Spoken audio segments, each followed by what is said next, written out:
Buenos días a todos. Vamos a empezar nuestro webinario. Hoy tenemos a Marcus Brunnemeyer de la Universidad de Princeton como invitado especial. Quiero darle a todos un feliz Thanksgiving a los que lo festejan y a los que no lo festejan también. El webinario de hoy va a ser en inglés. Si necesitan traducción simultánea, en la parte de abajo del Zoom pueden acceder a eso. Desde ahora en adelante vamos a cambiar a inglés. Hi everybody, welcome to the welcome to another webinar co-organized between MIT and Universidad de Chile. Thank you so much for joining us today. Happy Thanksgiving to all. I hope that you stay safe and healthy and surrounded by your loved ones. A couple of rules today. You can ask your questions either in the chat or the Q&A. Jose de Gregorio and I will if you ask them in Spanish, we will translate them. There's no problem at all. We will actually ask those questions to Marcos as we go through the webinar. So let me pass the baton now to Jose de Gregorio to introduce Marcos for today's chat. Also, you can watch the webinar both in YouTube and I think it's also on the radio. But anyway, Jose de Gregorio will let us know. Thank you. José, all yours. Thank you very much. Solo una pequeña introducción en español. Sí, esto está siendo transmitido por YouTube de la FEN, Facebook Live de la Universidad de Chile y por nuestro media partner Radio Cooperativa. En YouTube está saliendo en español también, además de la traducción aquí en el Zoom. But first of all, I would like to thank Marcus, Roberto, and Lee for his commitment with the region and participating in a webinar during Thanksgiving. Something that we are not celebrating here. So thanks and happy Thanksgiving to all of you and your families. Well, the turkey is in the oven already, Jose, so no problem. So we have the honor and the pleasure to have a good friend, Marcus Brunnemeyer, a great economist and academic. We have learned a lot from him. Marcus is the Edward Sanford Professor at Princeton University. He's a faculty member of the Department of Economics and director of Princeton's Bentheim Center for Finance. He's also research associate at the NBR, CPR, and CECIFO, and also is member of the Bellagio Group on the International Economy. He's a Sloan Fellow, Research Fellow, Fellow of the Econometric Society, Guggenheim Fellow, and the recipient of the Bernasser Prize grant for outstanding contributions in the fields of macroeconomics and finance. He is and has been member of several advisory groups, including the IMF, Federal Reserve of New York, the Eurosystem, the Eurosystemic Risk Board, the Bundesbank, the US Congressional Budget Office.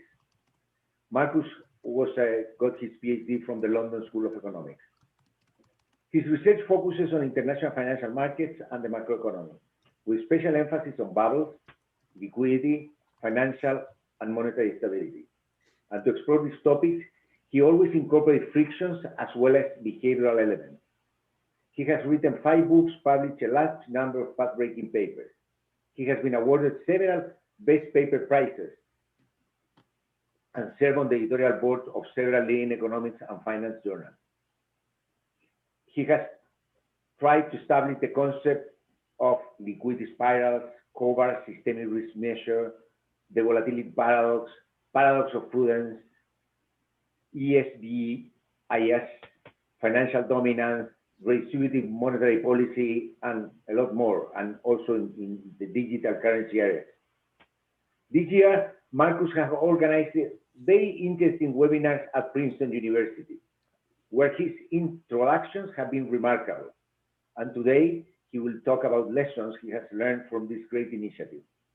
So Marcus, I cannot say the floor is yours. The screen is yours.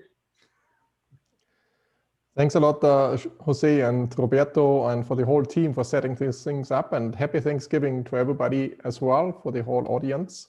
It's a pleasure to be here and to be in Latin America and beyond. And as Jose mentioned, I will talk about what I've learned from the webinar series I've organized. And I have drawn 19 lessons, but I won't cover all of them. The last lesson is that I'm still learning. But, you know, if you ask me what is the word of the year of 2020, it's probably COVID, but the second one I would like to nominate, the second word is resilience. And I would like to focus on resilience today in my remarks. In particular, I would like to say we have to rethink our social contract, and a big emphasis should be spent on resilience. And before I say this, I should say what is actually resilience? And that's what I would like to start out with. And we talk a lot in finance and in economics, we talk about risks. And the risk, you know, we have a whole field of risk management, and it's all about, you know, variance. You know, if there are fat tails, there's also tail risk analysis. So that's what we have. And we try to squeeze and reduce the risk we are facing.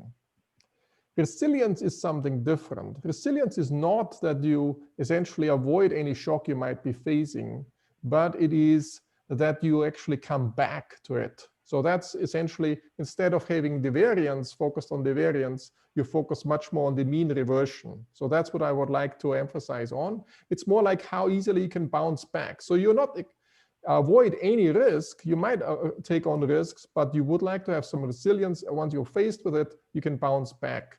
And you know, there's this roly-poly toy in Germany, we say Stehaufmännchen, a man who always gets up. So if you push him over, he will come back up.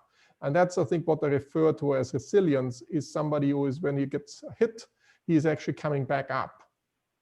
So an alternative picture you can actually draw is essentially, rather than squeezing the process between two concrete walls, and you make the area smaller and smaller in order to reduce the variance, you have actually a rubber wall. You bounce against the rubber wall, then it bounces back. So it's like a little bit like a trampoline phenomenon, but I think instead of focusing on variance, one should be focusing much more on mean reversion components. So let me then say something about the tail risk. So I mentioned the tail risk we will focus on, especially if you have fat tails in the distribution. And the alternative is a trap avoidance analysis. And I proposed for the ECB that to review the monetary analysis at the moment to focus on the trap avoidance analysis. You don't want to be trapped. So it's fine if you face a tail risk. If you come back, that's essentially fine, but you don't want to be trapped. So you don't want to be trapped in a deflationary trap or inflationary trap. Either way is actually dangerous. And that's where the trap avoidance analysis comes in. So rather than focusing on variance, let's focus on mean reversion, and tail risk is still important. I'm not dismissing that, but let's focus more on trap avoidance. And once you have a tail risk realization, how easily is it to come back? Now so with this in mind, I will now go to a bigger picture and say, okay, how should we redesign the social contract in society? And how I got to this is essentially by listening to Trevor Noahs, and he discussed the social contract in a very, very vivid way at some of his interviews. I mean, it was not an interview with himself, and that got me thinking about the social contract. But before I go this, he got to that because the COVID crisis really made clear what's wrong in our society, what are the big challenges, and what Warren Buffett called the naked swimmer moment. Okay, so when the water gets out in the tide, then all the weaknesses in our societies are revealed. And what were these weaknesses? These weaknesses were a lot of health externalities. So we didn't have universal health care in the United States. There was very little sick leave. So people had to go back to work. And then because they were forced essentially going back to work in order to make ends meet, they were infecting others. So having no sick leave is actually a huge externality on others. And you also saw a huge death rate, much higher in minorities rather than in the majority. So there were some things which became very prominent through the COVID crisis. So the first thing is the COVID crisis really made the weaknesses of our systems very, very clear. And now we have to work on them to improve upon them. The other element of the COVID crisis is that it acted as a trend accelerator. So that's essentially what I have my little bicycle here. So you go down the trend, that was the path. If you think about, home office, if you think about many, many aspects, globalization retrenching. There was a trend going there, but the COVID crisis made everything much faster. So there was a trend accelerator, and there's an optimal speed to keep a stable social society, a social contract. If things go too fast, then actually it's hard to manage. So for example, you know, a classic example is in Germany, where you had all the coal miners, and at some point, you know, you have to close down the coal mines, but you slowly close them down because people have built human coal miners, have built human capital, and you slowly close them down rather than closing down everything in one shot. So there's an optimal speed. If you do it too slow, you reduce growth. That's not good. If you do it too fast and disruptions are too fast, and people are afraid of disruptions at the point, that's also problematic because people get too risk averse, and then it's problematic. So let me come to a social contract, and I want to give you the social contract a more an economic spin. Okay, so that's of course it comes from political science and philosophy, but I would like to give it an economic spin. So going back to Thomas Hobbes and John Locke and Jean-Jacques Rousseau, of course they all have focused very much on the social contract. They had very different interpretation about the social contract, and the one I will start out with is the state of nature, where we start out with. I would like to start out with Tom Hobbes, because that's the closest to the Homo economicus in economics. Essentially, he argues that, as you know, that if people live on their own, and if there are no rules, and if there's nothing fixed by a social contract, we can just steal from each other as we want. We can just, you know, if it's maximizing our utility, we kill the neighbor, or we just steal his car, whatever it is. And the same thing is, we don't have to take care of the other's health either. No, I can just go with, even though I'm sick, I can go to work and infect others because I don't internalize the externalities. And this way, I would like to interpret the social contract as driven from externalities, to manage externalities. Okay, so that's essentially where I get the economic interpretation of Hobbes and Locke and Rousseau. Of course, Locke and Rousseau had a different had a much more positive picture of human beings. But let me stick with the Thomas Hobbes interpretation for now, and then I will come back to the others later on. So here's what the social contract, how does society come together? And we implicitly agree to that. And one is essentially to limit externalities from others. So we limit how many externalities we can impose on others. That's what the social contract does. And it's the externality interpretation. That's one component of the social contract. The other component of the social contract is that we also have externalities from Mother Nature. That's how I interpret shocks. So that's a shock. We have a COVID shock, that's a shock, but we have a lot of idiosyncratic risk and idiosyncratic shocks. And we might have a society where we insure each other against these idiosyncratic shocks, which are externalities from nature. That's my interpretation in order to fit everything in the externality interpretation. And then, of course, John Rawls and the Wheel of Ignorance and all this you're all familiar with. But what's the difference to an insurance and providing resilience? Insurance just means I compensate you for your losses, while resilience means I give you the ability to get out of your hole you fell into. Okay, so I put down a ladder and you walk out of it. And I think that's very, very important in my view, that you have to do it on your own, but somebody gives you some support to be able to do it. And of course, there's some illusion of control element to it, but you feel much more dignity, and it also limits the moral hazard from the insurance contract ex ante. But I think the dignity that you were suffering some setbacks, but you made it back, that's a huge reward, which a physical just make some payment doesn't give you. And that's, I think, why I would like to focus on this resilience and making people more resilient rather than just giving money away, making them more resilient, that they can, on their own, with the help of others, because you put the ladder into the hole and they can get out of the hole again. Is actually, that's the philosophy from which I would like to see this and then see how things play together. So let me go a little bit back to resiliency. What makes a society more resilient or less resilient in a way? And I would like to draw a little bit from Mother Nature again and draw some analogies and also some other economic research which points to this picture. So one is diversity. So how diverse a society do you want to have? And we know, so on the one hand, you know, if you have a monoculture, so that's here I've drawn here some trees, they're all identical, and then there's one particular bug or insect, and then it wipes out the whole monoculture. So if you don't have diversity, you're very non-resilient in a sense, because if there's a particular shock, it wipes out the whole thing. So, and it's also the case, any shock is a symmetric shock. If we're all the same, if we focus on one particular industry as a country, and if we don't have a diversified industry in the country, then there's a particular shock and then our economy is wiped out. The same thing is true for a forest, which is based on monoculture. So you would like to have some diversity. So there's an optimal, there's a push for diversity. That's a force towards diversity because the shocks become then more idiosyncratic rather than systematic or symmetric in a sense. It's not done. And you would like to go for diversity in this sense. So that's one force which pushes, you know, diverse economies or systems more generally are more robust and more resilient. The second aspect I would like to emphasize, and that goes back to Alessino, who unfortunately, Alberto Alessino, unfortunately died this May.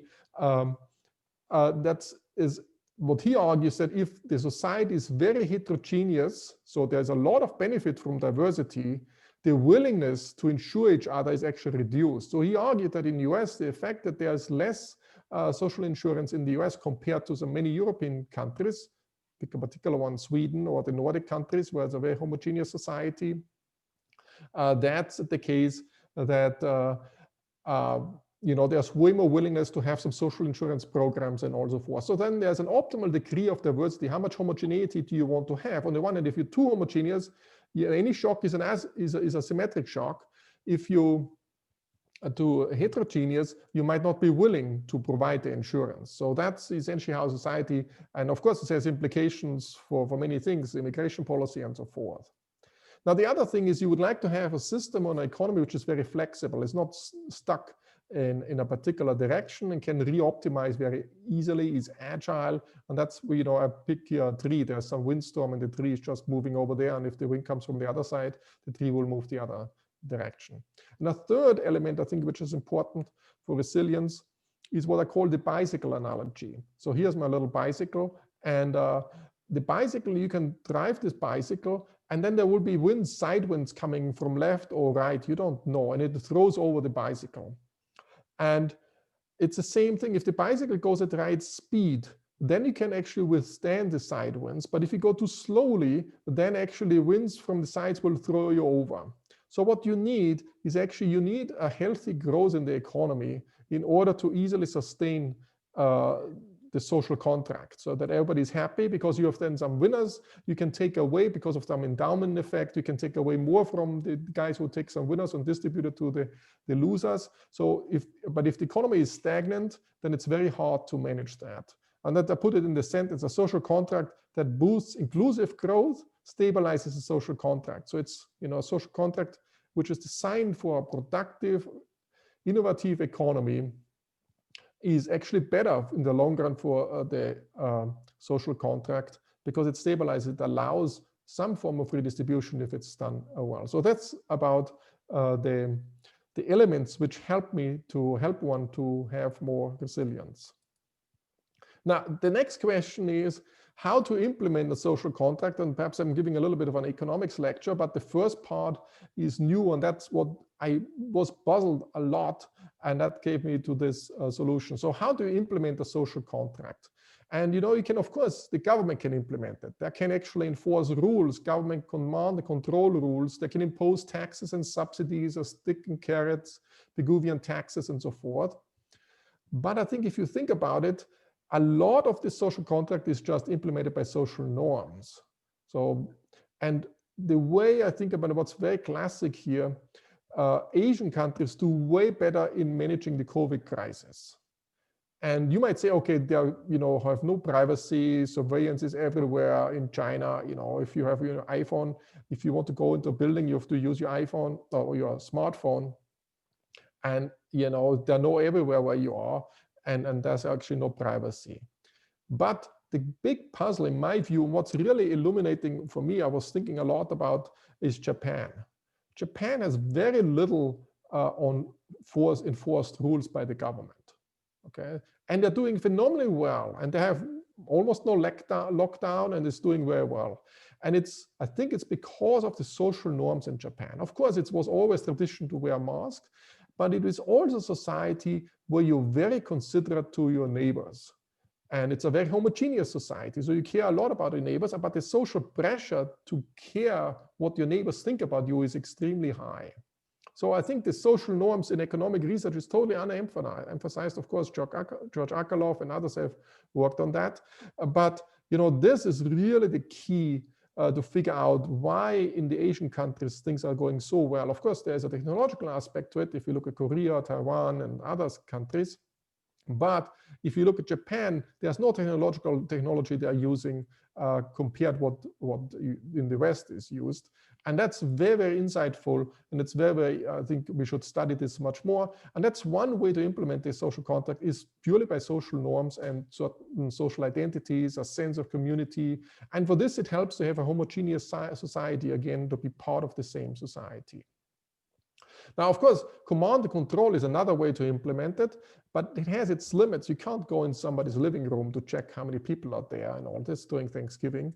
That's very controversial, and it comes with a loss of privacy, and that's a big topic as well. I think we have to work on the privacy. I'm very interested in the privacy issues, also in connection with money. Cash is a way to maintain privacy. If you go to digital forms of payments, privacy is lost. So the surveillance. And if you look historically, as a German, we're very concerned about privacy issues, looking back to the Gestapo during the Nazi regime and looking at the Stasi during the communistic regime in East Germany.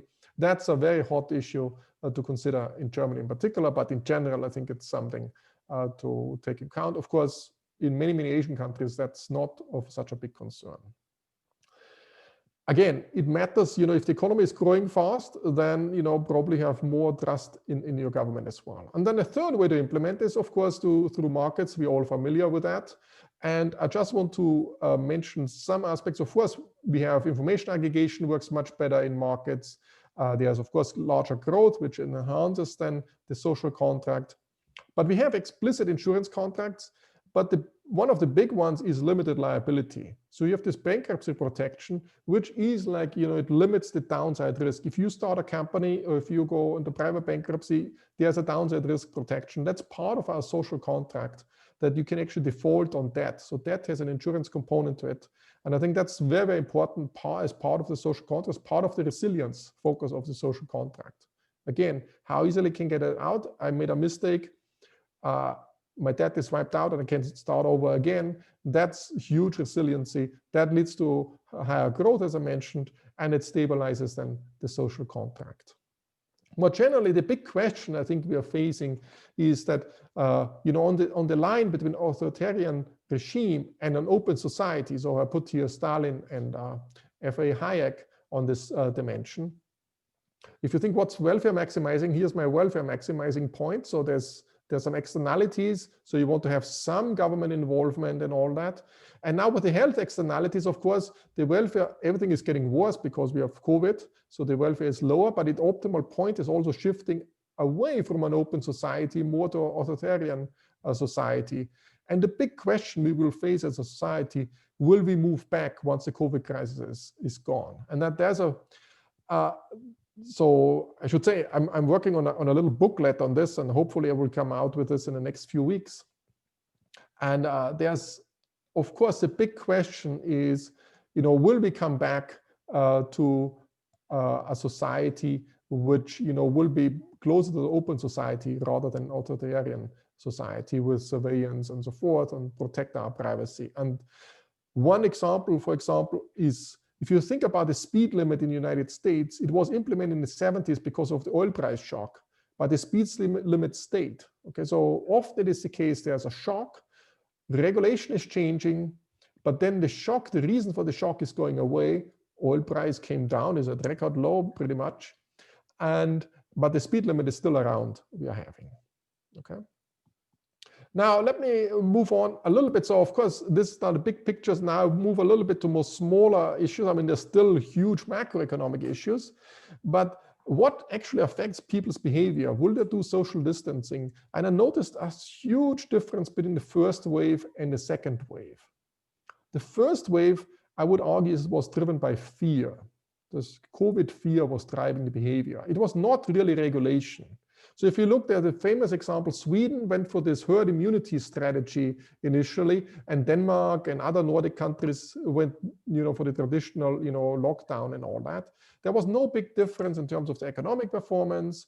Of course, Sweden did worse in terms of health performance, but economic performance didn't do much. But I think more cleaner studies are done by Raj Chetty and his team, and Goolsby and Syverson, who have studied Wisconsin versus Minnesota. In one, there was a lockdown, in the other one, there was less of a lockdown. And nevertheless, the activity in both states was the same. So it's very clean. There's essentially only a river which divides both states. And you can see that there's almost no difference between these two states. So essentially, what happened is that people got scared, the anxiety level went up, and suddenly everybody withdrew and everybody stayed at home and did some social distancing in March and April when things became very, very bad. Now, the second wave is very different. The second wave is a COVID, I call it, it's driven by COVID fatigue. People are tired of doing social distancing. And it's more pronounced in Europe than in the US, because in the US, there was a lockdown, but then it was never really lifted so well. While in Europe, you had a much stricter lockdown in the spring, and then it was totally in the summer, there was almost no lockdown at all. And suddenly you come back with a second lockdown. So you might argue there's an endowment effect. So I'm going here in behavioral economics, which is very enlightening in this regard. So there's, suddenly now you went back to the no lockdown in the summer, and now you have to lockdown again. So there's a huge fatigue. But an alternative interpretation is an optimal expectations interpretation. That's some earlier work I did with Jonathan Parker in 2005, where he said, how optimistic can you be about the situation? That depends a lot. If you're very optimistic, you make decisions which you might regret in the future. So if you can have beliefs and believe things are as well, and then you get anticipatory utility from that. So I believe that I will win the lottery. I will be happy already today, even though I haven't gotten a lottery win at all. But I believe much stronger on that. And then when the time comes and the lottery payment is not coming, I will actually be sad and suffer from some regret and some negative utility at that point. And I balance the two things. So I would like to be happy today. I become a little bit optimistic, but if I'm too optimistic, I make a mistake because I decide I will win the lottery and I go out and buy a Porsche or whatever I want to buy. And then next period, I don't get the lottery win. And then I have the Porsche, and this was actually a mistake because I can't afford it. Okay. And that's such a trade-off in the optimal expectations framework. And you can think of in the COVID setting, it applies here as well, in a sense that, if you can be very optimistic if you know that you can actually not change your behavior in the future anyway, because it's given by the government. So I can actually dream about things if future behavior is driven primarily by government action. Okay. And if my danger in the future is not driven by my own action, but by the externalities from others, in both circumstances, I want to push aside the dangers of COVID, and I have this COVID fatigue. So but I think in order to understand some work, trying to understand this COVID fatigue, why we have this huge difference between the two waves. And I think that's important to understand how people behave in a particular way. Now, there's also this huge talk always about the health-wealth trade-off, or life and livelihood trade-off.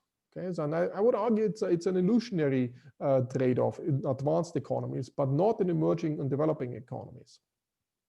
So essentially, the trade-off in advanced economies is a dynamic one. If you lock down now, the GDP will go down, but it also has an advantage that the GDP is not going down so much in the future, because in the future, your health situation will be better, and hence you don't suffer so much about the future health situation and in the future economic situation. So it's actually not a health-wealth, it's a dynamic trade-off between now versus later. I think that's the misconception which was often played out initially. And the behavior was not driven by the lockdown of the government, particularly in the first wave, but by the fear that people had. So even with the lockdown or not, people were afraid and didn't do much. Now, in emerging economies, it's different, especially, look here at India and other countries. it was, do we do a lockdown in order to avoid a COVID death? But if we do that very forcefully, then we get starvation. So it's essentially, it's death versus death. So it's not death versus wealth, it's death versus death.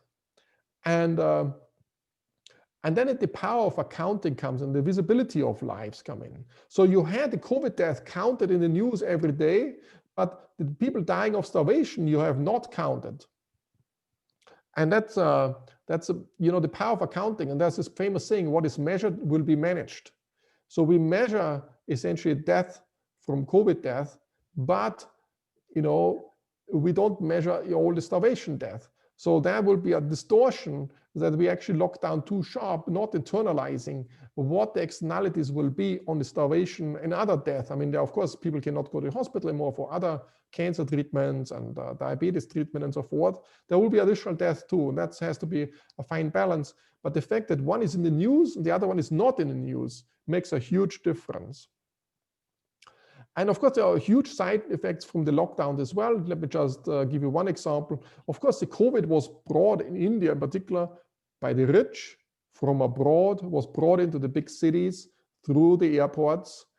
And then you had a lockdown, and then some of the migrant workers got infected because they do all the services for the wealthy people. And then they had a lockdown, and then the migrant workers essentially were not paid anymore. They had to go back to the villages. And then they brought essentially the COVID to the villages in the countryside. So it started in the cities, and then the lockdown itself had some side effects, some externalities, bringing it to the villages. So you'll see what the dynamics is, how complicated this dynamics is, once you take the behavioral aspects into account. Now, another lesson, you have to stop me if I take too long. Can I take another 3 minutes or so? Yes. That's okay. Great. Another lesson is that, of course, the cost of testing of vaccine and the vaccine developments are tiny compared to the lockdown. Okay, so the lockdown, the weekly cost in the US was about 80 billion. The world, it was estimated about 200 billion a week. Testing costs you almost nothing compared to that. And the same is the vaccine. Even if you spend $1 billion, that's just a weekly cost of a lockdown is 200 billion. Of course, now we have a better idea how to lock down the economy, but it's still not working so well. The numbers are still high, and it's really rising in the US. It's rising in Europe. It's rising everywhere. And then the question is, how do you fund some vaccines? So what doesn't work, and that's some insight Larry Summers gave in May, is that you give normal profit margins to these firms, and if they fail, they don't get anything. They lost their money. That doesn't work. So one way is to have some X price with excess profit margins, but there's a commitment problem that you promise this thing, but then you don't deliver at the end of the day. So essentially, a better way is to insure against failure. So moral hazard is not really the big issue. Is that, okay, if your vaccine doesn't work, we nevertheless pay it and buy it from you. And then the question is, how many vaccines do you want to develop in parallel? And here's the answer. Essentially, you want a lot of redundancies. You want to develop 14 something vaccines simultaneously, and then just things which work you take, and if they don't work, you throw it away, but you pay nevertheless, because the costs are tiny compared to the cost of the lockdown. And when you organize it as a social planner, you want to focus on vaccines which are fairly dissimilar. You want to have a negative correlation. Some will work, some will not work. So you would like to have some negative correlation between them. Now, let me say a few words about the global economy.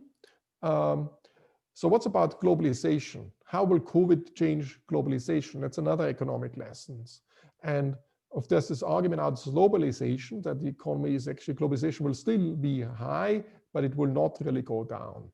And so the focus so far was all about cost minimization. And I put a little bit piggy bank here. That's, saving some money. And I said earlier, the new focus is on resilience. Okay, so I'll put it differently. Just in time, in order to minimize the costs, moves to just in case, as I think Roberto has a paper on this too. I think he has a paper which calls just in double case or something like that. But so essentially what you did earlier, you went to the countries which provided the cheapest supplier, and it was one country. And I think what happens in the future, you will what's referred to as dual sourcing or triple sourcing. Now you will actually say, I'm sitting here in the US, I need some input. And for this input, in the olden days, I just went to the country with the cheapest, provides me the cheapest inputs. Now I actually have 3 competing suppliers from ideally 3 different continents. And of course, Chile is here as well, and Latin America more generally.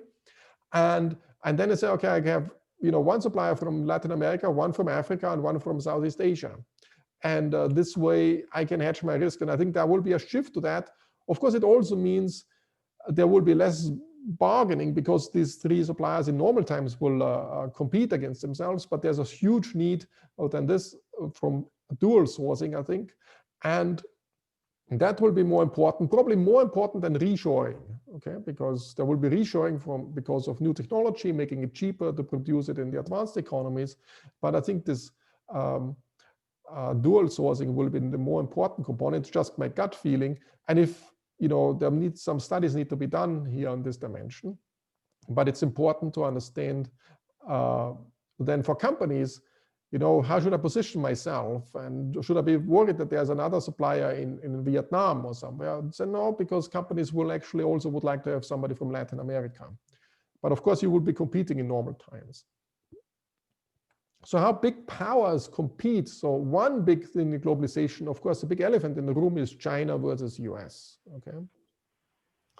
So the China and US, so I've written an earlier paper on China versus US, and what can we learn from the earlier competition between Imperial Germany, so late 19th century, early 20th century, and the UK. It was the same, and it was surprising how similar the competition was. So Germany was the China today, and UK was the US today, okay? And then, and you can see how these great powers compete economically. Of course, it led to the First World War, and but one thing they competed on is on the global infrastructure. So you project power through global infrastructure investments. And everybody's familiar with the Belt and Road Initiative, but you might not have heard that Germany had the same thing. It was landlocked, a little bit, China is not landlocked, but there's only one coast, but it was building a railroad from Berlin to Baghdad. And if you go to Istanbul, you still see the train stations. I mean, this was a major project. It was the same idea as the Belt and Road Initiative to get strategic geopolitical connections or to oil and all the other things. And that's, and trade and so forth.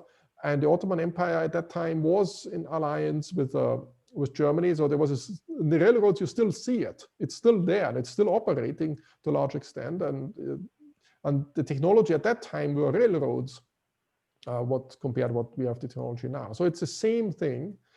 You see the same thing competing with finance. There were big financial developments, German banks financing foreign investments. Same thing is going on at the same time too. Right now, there's a lot of weaponization of the dollar. So US is using the dollar very strategically in order to get foreign policy geopolitical influence. With the digital money revolution, there will be a digital renminbi. It was just established. Will try to get a hold of Latin America and others. And Libra is doing the same thing. So it's coming from all sides. So there is competition on that side. And Latin America has to think which side it will be more exposed to. And a big part of the international competition will be standard setting. If you think about it, setting in the new technologies, who is setting the standard is really important. It gives your industry a huge advantage. So think about mobile phones. US was not able to agree on a joint mobile phone standard. Europe agreed on the GSM standard, and then it became the global standard. And Nokia was actually one of the leading mobile phone companies because this huge global standard, it had a huge advantage until smartphones came and they were not able to switch to the smartphone environment. But the same thing is 5G. Who is determining the standard? Will be a huge strategic advantage in terms of trade. It's more important than any customs here, custom there. I mean, that's just peanuts compared to setting the right standards. And then there will be, digital borders, and that comes a little bit, what I've coined as what Jose mentioned earlier, a digital currency union. There will be new currencies floating, but there will be in a digital space on certain platforms. I don't have time to go into that, but there will be digital borders which will be driven by privacy considerations. There will be privacy regulation, like in Europe, you have the GDPR, and that will determine what is a economic area, and privacy will be so important because the digital space becomes the new space we do economics, and privacy will be the big component on that. So that's on the global side. So we have the globalization, we have the dual sourcing, and we have the big two powers competing with that, and then we have also the financial macro finance side, and how do we deal with that? And then the global financial crisis. I just want to allude to what happened in March 2020, where we had the flight to safety into the dollar, and that affects all emerging economies to a large extent. And here's just a picture where you see, comparing in billions of dollars, the outflow from the emerging market economies during the stress periods. And you can see the COVID crisis was way more dramatic than any other crisis. So you have the taper tantrum, which is this pink line. You have the global financial crisis. They're all way less dramatic. Of course, this starts end of January. These are the number of days. So you go early March, and then in March 22nd and other things, the Fed did, saved essentially the global financial system by essentially allowing, by cutting the interest rate, really stabilized. We would be in a totally different world without the Fed intervening this way. And then allowing the repo facilities for foreigners to repo US treasuries. There was a run on repos, on 10-year repos, which is unimaginable that even the repo market would break down, the 10-year US treasury repo. And so that actually had huge stabilizing effect. So I should actually update this figure, and it goes back. No, it was totally stabilizing at that time, but it was a very critical moment, and people underestimate, they forget how critical this moment was and what element it is. So that's about global financial aspects on the global side. And we will have to think about the global safe asset again. And I come back to my gloss piece, or as Jose mentioned, the S piece. Initially, I've done the same thing. We talked about this. I remember this in Chile when I visited Jose some years back, and we talked about the global safe asset, in order to stabilize the global financial system in the light of global financial crisis. Here, and this time around, the Fed did it because they did the right things very, very quickly. Now, another big problem will be the huge fiscal debt situation. Okay, how do we deal with this huge amount of debt? What's the fiscal space we're having? And here's just a picture, World War II, and that's where we are. That's where we are going. What will be the long-run debt to GDP ratio? And will debt to GDP even be the right measure? Should we actually measure, not the fiscal burden rather than the level of debt? Should it be the interest payment we have to pay relative to GDP? And that's essentially what the fiscal burden is. But I would argue, and I've pushed this forward also again at the ECB, to look at the value at risk of interest burden to GDP. Okay, so how easily can it spike up the interest burden? Because we have to have a risk as a component to that. Because if we go, in particular for Latin American countries, the interest rate might suddenly spike. And we have to be aware of that. And we have to take this into account in our resilience analysis. Of course, if the interest rate spikes and we have measures in place that we come back and the mean reverts very easily, then it's not an issue. But that's essentially very, very important to keep in mind. So finally, another trap risk analysis. So as I mentioned, we not only have to look at tail risk, but also trap risk. What's the trap risk? You have a sharp event, and then you're trapped. You don't get back. There's no resilience. Okay, and that's what a trap is in contrast to tail risk. So I'm putting this forward, this trap risk analysis. And one thing is, what is one tail risk? It's a low probability. It's not, nobody's radar screen is what I call the inflation whipsaw. Okay, so what's an inflation whipsaw essentially is that at the moment, there are huge deflationary pressures. And the central bank has to intervene a lot in order to keep inflation roughly at zero to make sure that we don't go highly negative in inflation. But in the future, it might be that we go back to inflation, and quite dramatically. And what are the different forces? So I've worked on with Sebastian Merkel, who is on the market this year, Jonathan Parker and Yuli Sannikov. We have a paper saying, let's try to understand the different forces for inflation and deflation. And one important force is, of course, risk. At the moment, we have so much risk out there, people are scared. And that means if you have a lot of risk, idiosyncratic risk and other risk, people want to hold safe assets. So you can easily issue government bonds. You can easily issue money. What's money in the first place? Money is essentially just a government bond with infinite maturity, but floating interest rate. That's what reserves are. And so that's, if the risk goes up, it leads to, that's a minus sign here, leads to lower inflation, i.e. deflationary pressure. So the risk is so high that everybody says, okay, I want to get out of risky stuff. I go into some, and I have additional saving. And then on top of it, there's forced savings that you cannot go to restaurants, you cannot do anything. But once the vaccine is there and everything is there, what happens then? Is there some pent-up demand?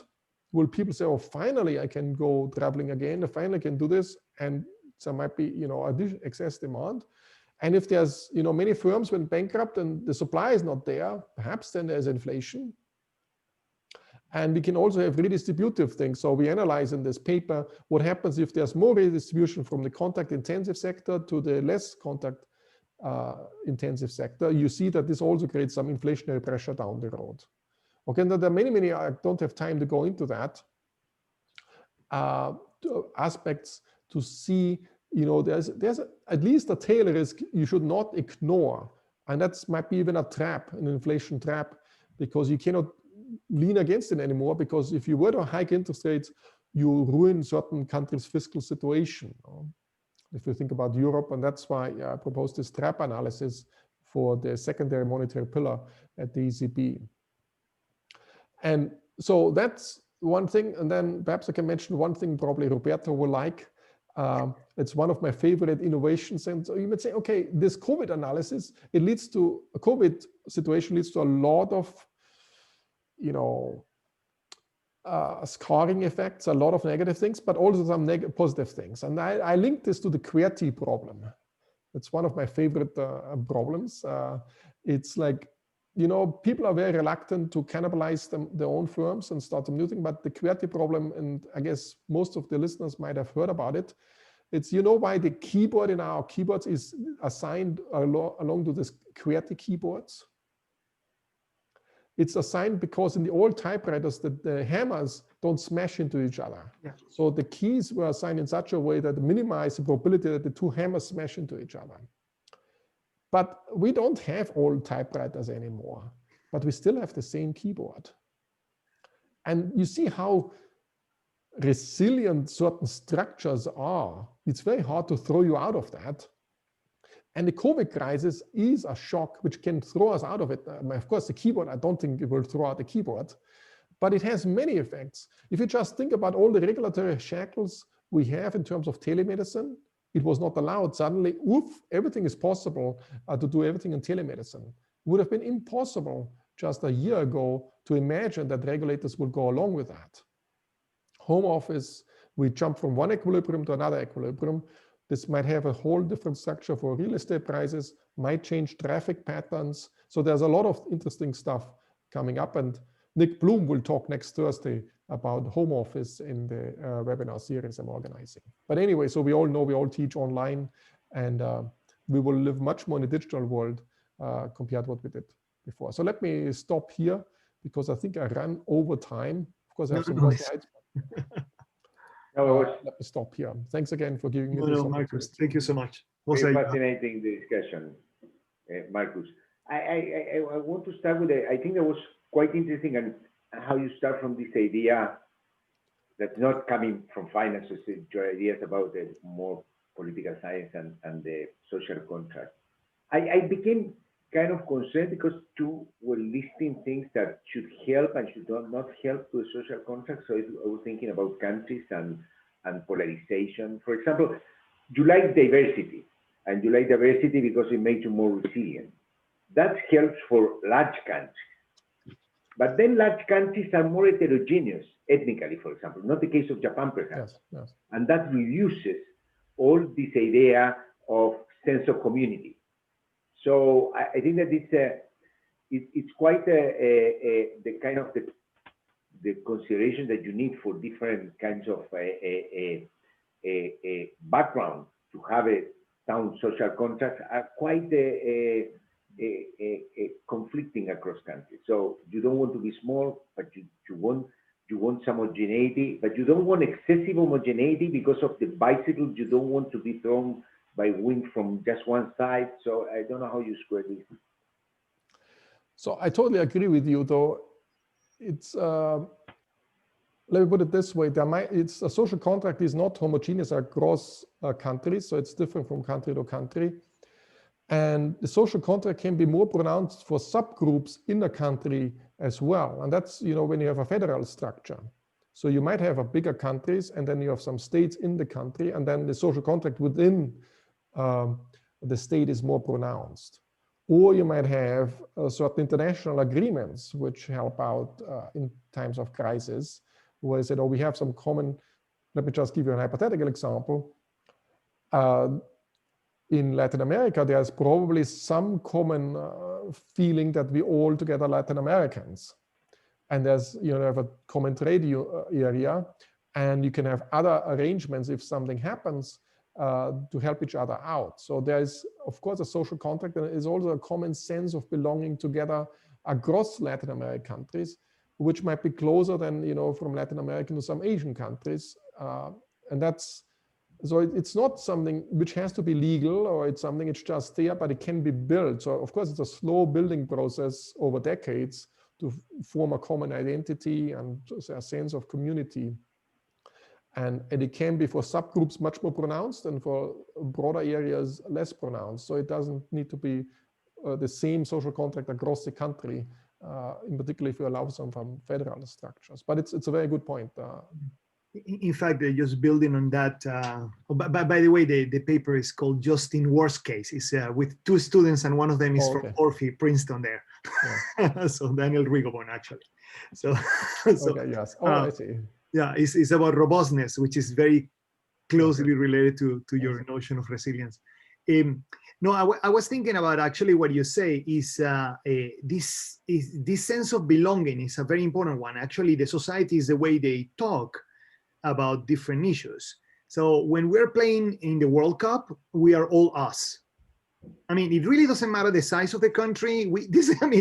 Think about it. It doesn't matter ethnicity. We're all us. And therefore that day you have massive amount of solidarity, and we all have. Within a country, not the continent. No? Exactly, within a country. Exactly, within a country. And so within the country, we're all us.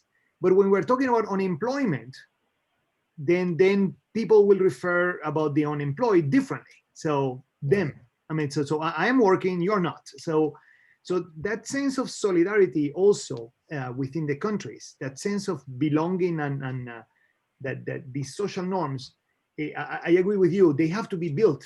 I mean, we have the capacity. I always say, we do have the capacity to have a lot of solidarity. In the event of a natural disaster, we're incredibly generous.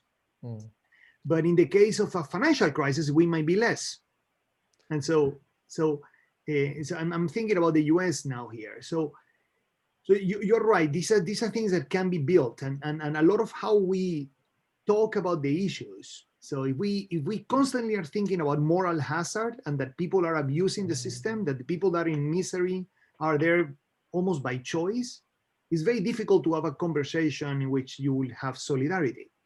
So let me just give perhaps one thing triggered. Nelson Mandela tried very hard to build a more homogeneous society, build a stronger social contract, and he used rugby. So I think sports is a very powerful instrument to build a closer sense of belonging together. Just to So it's a non-controversial issue. The national team is a non-controversial issue.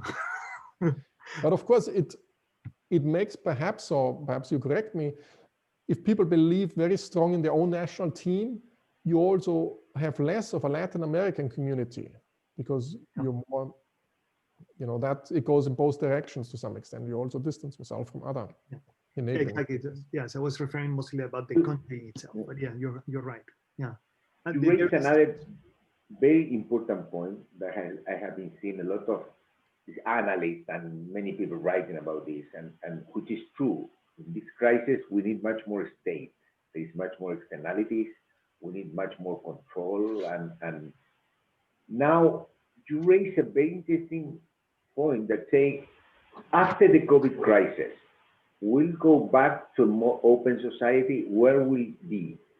Because there is this tension of, I guess the optimal will move back to more open society.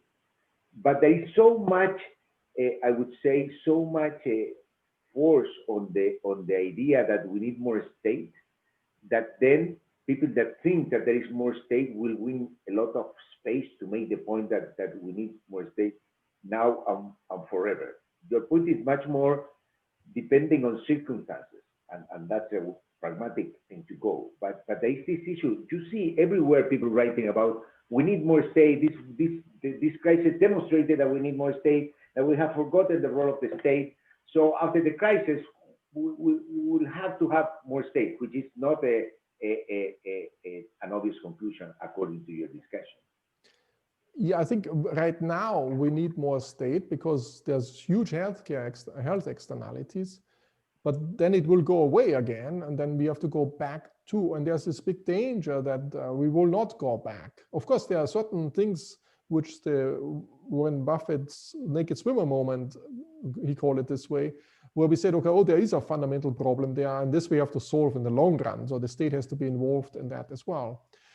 But I'm also arguing that state is only one aspect to it, and it's also very limiting because everything has to come with enforcement and loss of privacy.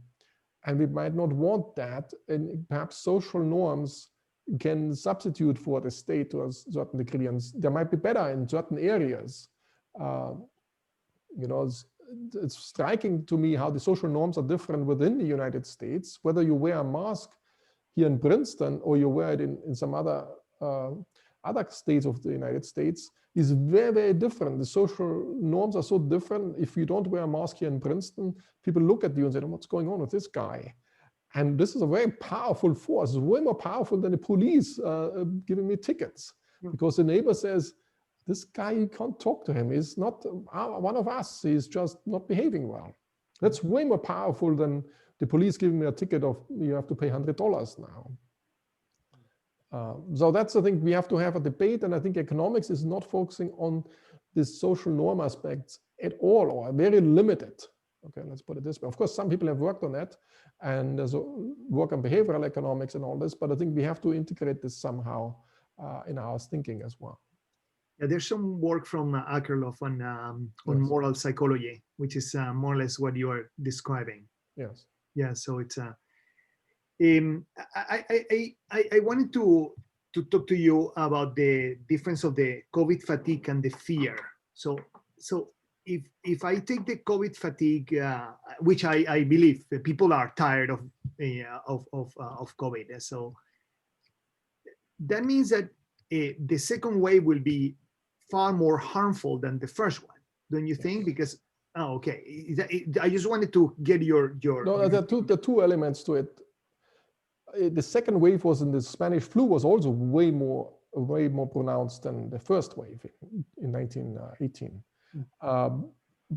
But the other is, of course, in terms of medical advancements, we have now a much better understanding how to deal with that. And when I talked to Bengt Holmström the other day, he told me that the biggest advancement how to deal with COVID is sick people is to force them to lie on their belly.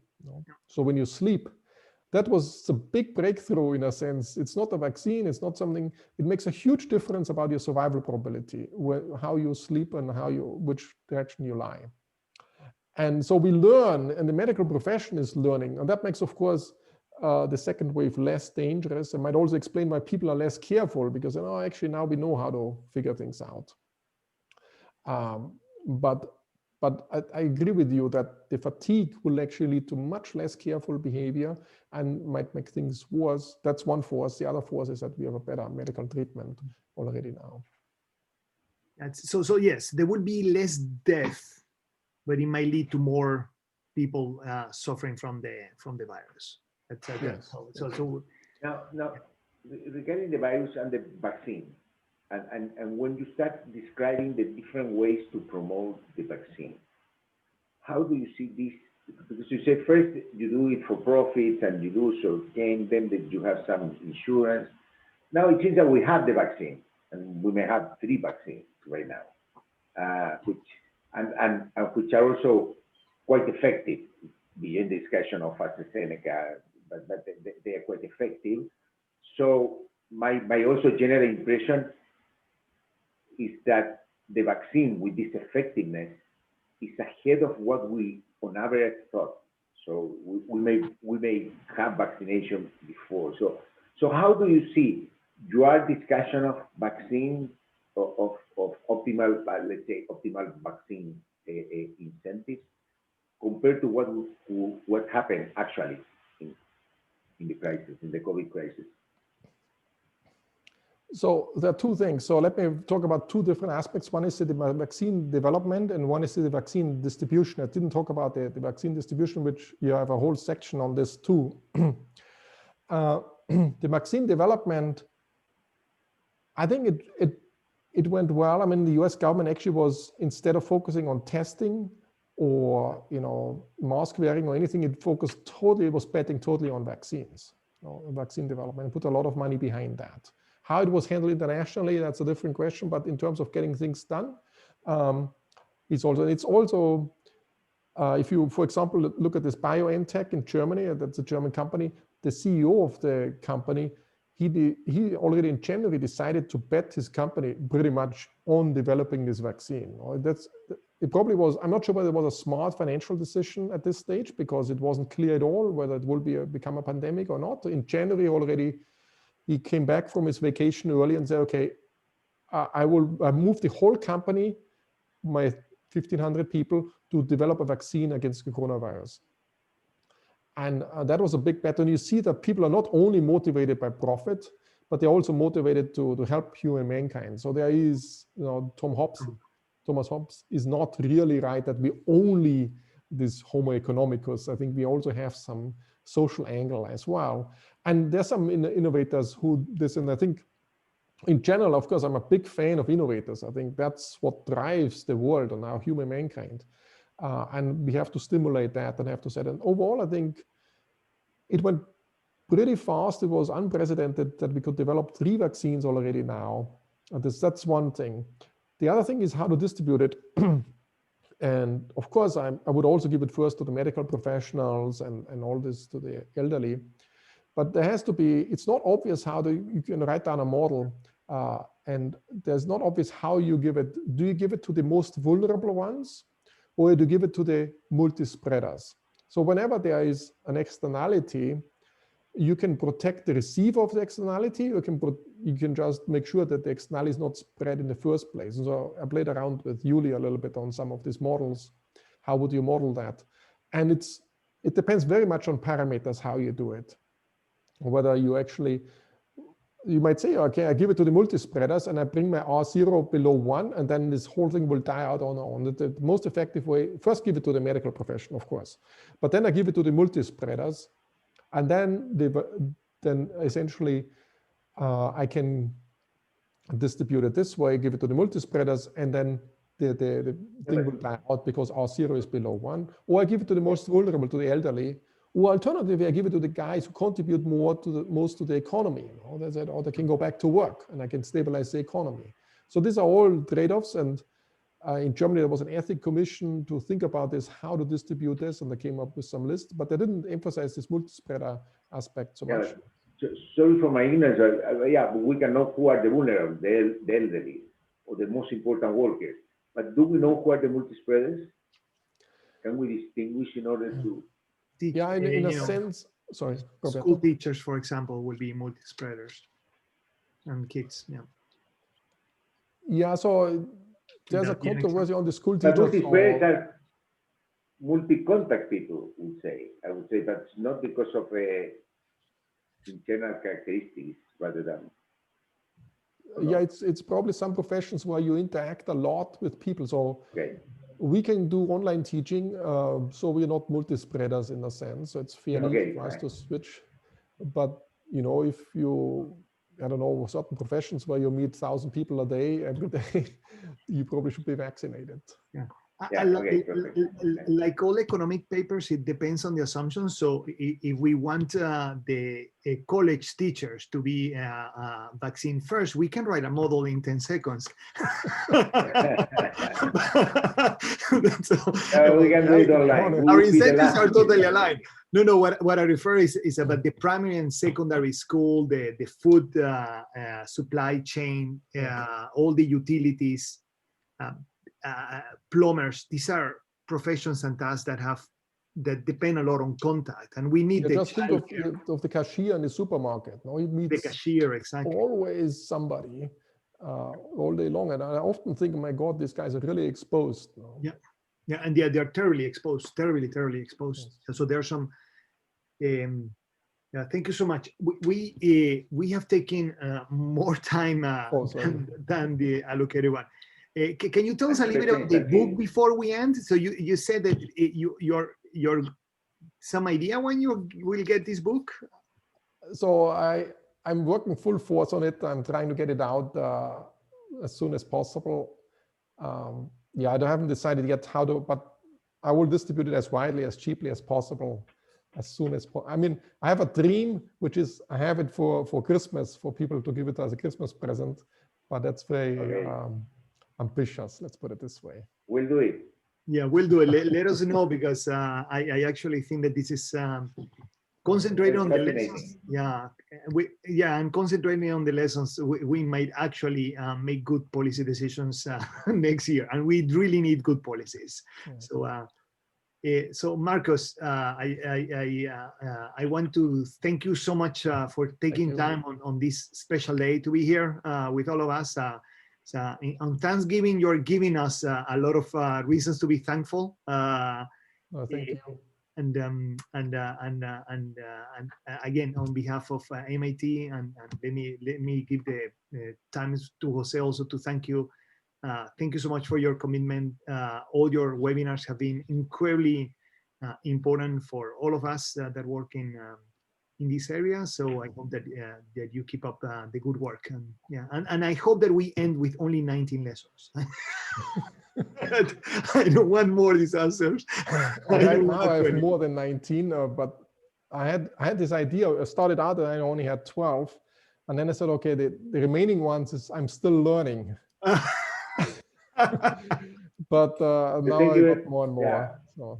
It has been great seeing you. Well, not personally, just on the screen, but it has been great seeing you. We have learned a lot, and it has been an amazing presentation. I think that people will try to look at your book and also at your PowerPoint. And I think that, thank you very much, and have a great turkey today. Yeah. So, thanks. I will have. You too, if you have one. Thank you very much. Okay, thanks a lot. It was good to see you again virtually, and hope to see you soon in the real world. Okay, not in the distant future. Robert. Take care. Stay safe. Bye-bye. Great. Thank you. Bye-bye.